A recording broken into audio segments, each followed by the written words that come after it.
Hello and welcome back to Fortunate Travels. Today we'll be going through this camper as I promised in my previous video on our pros and cons, things we changed, things we like, and things that we are going to change eventually down the road. One thing I would like to change later on down the road is I'd like to expand this tank out to two 20-pound tanks, and I'd also eventually like to change this 12-volt battery into two 6-volt golf cart batteries. This great grand window does allow a tremendous amount of light in. It doesn't allow very much ventilation in. Now, I want to combat a way about that later on, hopefully, if I get the opportunity. We love this camper, and we've just got off of a 300-mile trip with it. One thing I do have an issue with right off the bat, though, is underneath here, there was a considerable amount of rust. And from a brand new unit of 2019, I don't believe it should have been there. So it took a lot of work with a steel brush. I still have some work to do and go through and paint and seal everything up. I don't know if it's where it's set over winter in Indiana, because down here in Tennessee, we didn't get any snow this winter, so there's no reason we should have any salt issues. Now, in my previous video, I told you I'd tell you about this curved wall. What the issue is when I went to pick it up, I talked with a guy that was down there doing my walkthrough, and he said, I don't understand why this wall doesn't come over. And he showed me up under the bed as to what he was talking about. And this wall stopped about right here, which cut off about 6 inches. So when I got home, I pulled the bed out, screwed the wall over 6 inches. On the far end, I had to keep it where it was at because that's where the water heater is. Thanks a lot. Absolutely love this awning. And we absolutely love the lights as well.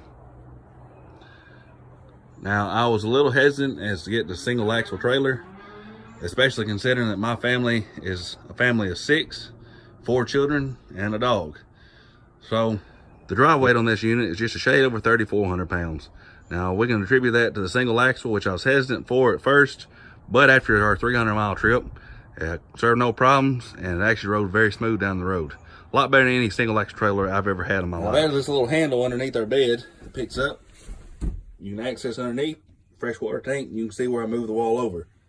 Now over on the far side, that's where your water heater is. And when it comes time to winterize, here's a good view of the water heater underneath the master bed and the plumbing. Videos, you can see how cavernous this area is. If you haven't seen our previous video, I ask you to please go back and watch it and give us a good like. Now, we would like to come in and add shelving into this area, which there's plenty of space for it. I've just got to find the time to get it done. These roof vents let in plenty of natural light and ventilation during a breezy day. Issue is when it's not breezy. So something we would like to do is put some max airflow fans inside of these vents to draw a little more air through. Because when you're in this area, this window right here draws air. This one obviously does not. It's beautiful. And this one right here draws very little. So when you're over here on this master bedroom side, there's not a lot of heat or air that comes on this area. This gorgeous sink, it is beautiful. But when you have man hands and your man hands go in this sink, water goes everywhere else. So eventually one day we would like to replace this with a bigger sink, a deeper basin. Now this shower, something that we do like about it is there's plenty of room to get in there, but we wonder why they didn't come all the way over here and extend this out just to make you have a little bit more room, because you can't really put anything over here besides maybe a broom. Also around the shower, if you can tell, I've come in and had to seal the outside of this. There was a bead of silicone run all the way down the side that doesn't touch anything. Now my craftsmanship's not the greatest, but it is sealed now. My wife got it on Amazon and bought this. And it's great to store toothbrushes, her razor, or toothpaste, what have you. Stuff that we don't care to get wet. I've added this little trash can beside the shelves inside the bathroom. Now also added the toilet paper handle here beside the toilet, because you've got to have the paperwork to get the job done. I do love the fact there's a vent right above the toilet and in here where the bathroom is, because it gets a little humid. The only thing I want to add is one of the max airflow vents, just like I mentioned, on the inside. My wife added this in to hold our towels, that way we're not too cluttered inside the bathroom, and to make the door. Now underneath this couch and bed, our second day of having it, my wife babysits, and my little cousins that she babysits raised this up and these screws popped out. I don't know if they didn't have a good connection from the factory, and also this screw right here was off, and the whole couch fell into the floor. So that's something that I had to go back in. It was a pain in the butt to do, but it's done. It works good. And just frustrating the craftsmanship that must have come out of Forest River. And this table is perfect for kids to sit in. My wife and I can sit on the couch. All 4 of our children can sit here around the table. Now, going down the road, I do take this table down because it can get a little wobbly. But it is secured into the floor. It screws into the floor. One thing I had to do is underneath, I added door locks and screwed into those black pieces down here underneath. Now these pieces right here are meant to set the table across the top of it.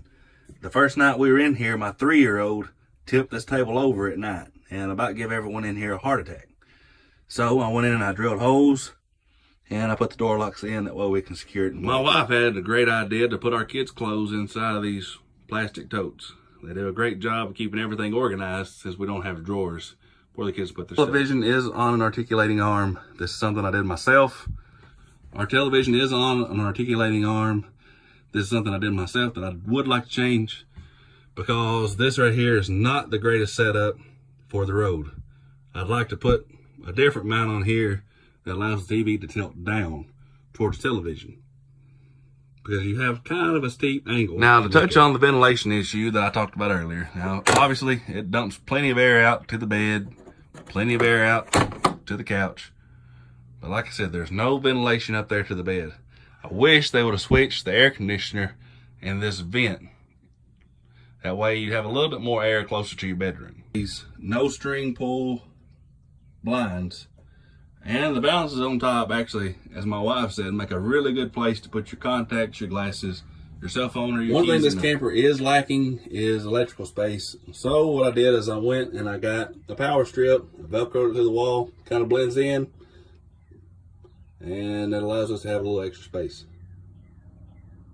We have this paper towel holder on the side of the kitchen because this is where you're going to need them, right next to the sink. I don't understand why they didn't have something like this from the factory, because it makes too much sense, I guess. And also we added the command strips as you come in the door to hang up your keys or hang up your hat, hang up the dog leash, whatever it is you want to hang up. In the sleeping space in here, there's plenty of sleeping space for everyone. We have, like I said, 4 kids, a dog, a Labradoodle. He's going to be a big guy, so we've got plenty of room for him as well. And one thing I do really like about this is the natural light that is allowed inside of here. Now, right now I've got all the lights on, but I'm about to shut all the lights off. Can't really tell a whole lot of difference during the daylight. Now, this is March, Tennessee, beautiful weather.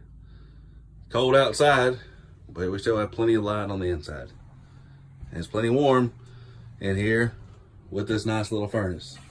This furnace, surprisingly, and how much heat it throws out. Cranked it up high on our first night, and I thought we were all going to suffocate. You don't want to do that, but it does a great job. Now, these LED lights, when they are on at night, they do a fantastic job.